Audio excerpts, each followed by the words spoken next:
Well, again, thank you very much for having me. And I'm going to echo some of the comments that we made before, and I'll try to stick to time. So I've got some notes in front of me, which I'll be glancing at. And I'm going to start with central control, working my way down, the goods and the bads. So in terms of central control, the obvious good in terms of public health was the fact we had a nationally mandated lockdown. We couldn't have left cities, individuals, and regions to come up with their own plans. But the downside has been the national lifting of that, which I personally feel was chaotic, the messaging poor, and the results will indeed cause big problems locally. So Liverpool, we've heard, will be in trouble. It never really got the fall off we got, the steep shelf that we've had in London of drops. But equally, we've now got people flooding back onto London Underground, packed in like a penguin colony. And we were likely, therefore, to get a second big spike again. And I think that could have been better managed in terms of national messaging and actually allowing some devolved change in the way things were lifted locally. I echo the views on testing.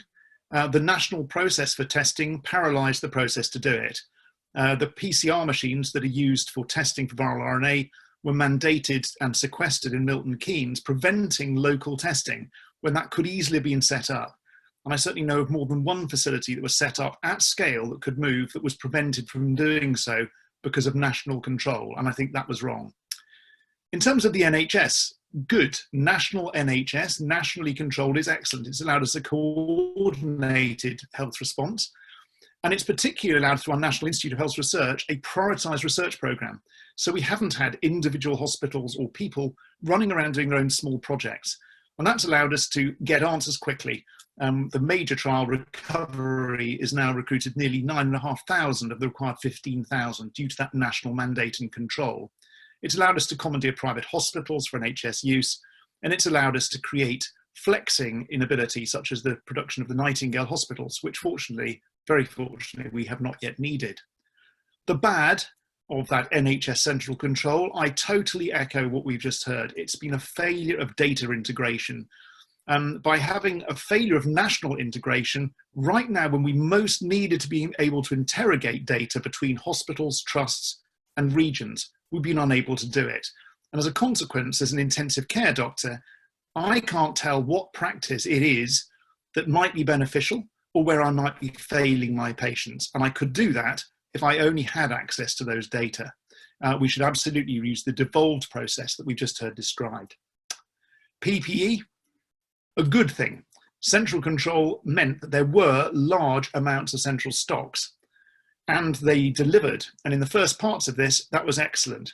The problem was that those civilian supply lines became overwhelmed in time of war, and there was an inability or a paresis in allowing local trusts to do it themselves, to purchase autonomously rather than centrally. And there was also a paresis because some of the PPE issues, protective equipment, actually aren't fit for practice. We don't actually need the levels of protection, in my view, that are mandated, and yet trusts are unable to flex to deliver solutions that actually would have worked quite well. Procurement, good. Central solutions to national problems are excellent if one's got central procurement, but the problems for things like renal replacement therapy is that they're very, very slow. Whilst it allows an equitable distribution of materials, it doesn't allow speed and people being fleet of foot.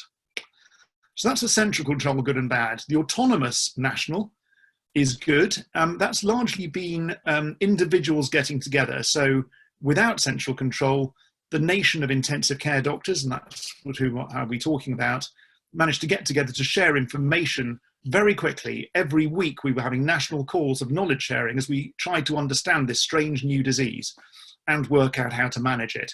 We had international knowledge sharing, and we had a process of being able to quickly move from local to national in terms of building new equipment. I was involved with a team that got together on a Tuesday night, and by Friday we had a new machine developed, designed, built, and passed for use inside the health service within 4 days. Again, that was autonomous. It wasn't nationally mandated, but it was nationally supported. The bad part of that sort of process is fragmentation. We now face, for instance, a problem with rehabilitation of many thousands of patients who've been through intensive care, who remain gravely debilitated for a number of different reasons. This is a multi-system disease. But there is no central control of that at all. And whilst autonomously different people are trying to get together, it's a fragmented process, and we're failing to deliver for the patients that we should have. And that's partly because of power, it's partly from personality, and it's partly because there is no central funding and commissioning processes take too long. So that's the central control, the autonomous national. The local, the good parts of that means that local control allowed good control. It's allowed us to flex policies, for instance, in renal failure patients getting delivered to different hospitals without a central mandate to do it, which meant that we weren't swamped with such patients. It's allowed us to set in place immediate processes for accommodation. When we suddenly found that we were having to keep our staff day and night, we were able to just do things locally to mean that people could actually have at least somewhere to rest for short periods of time. The bad part of local control is that we lost research capacity, for instance. Every trust was able to deploy its research staff back to the front line, effectively paralysing the opportunity to deliver the research that we required at scale. If that hadn't happened, we probably would know by now what drugs actually worked and would have been able to save far more lives nationally. The same applies to oxygen supplies. Those weren't nationally controlled, and too many machines means the oxygen pressure dropped, and we couldn't actually treat the number of patients potentially that we needed to. We actually mostly got away with that. And finally, because I'm quite sure I must be coming to the end of my time, there are some bits about messaging I think that are worth doing. If one has ill-informed people communicating internally to the ignorant and then representing things poorly, the result is chaos. And I will be critical of the way the messaging was delivered on Sunday night by our Prime Minister. It was muddled, and it meant that people didn't know what was going on. The messages could have been delivered much better locally in ways that people could understand. We've had bad messaging about PPE. We've had bad messaging about testing with swabs that could be much better done. We can come to that further if you'd like some questions. And finally, in terms of local and national and regional, we've now got a government demanding more intensive care beds.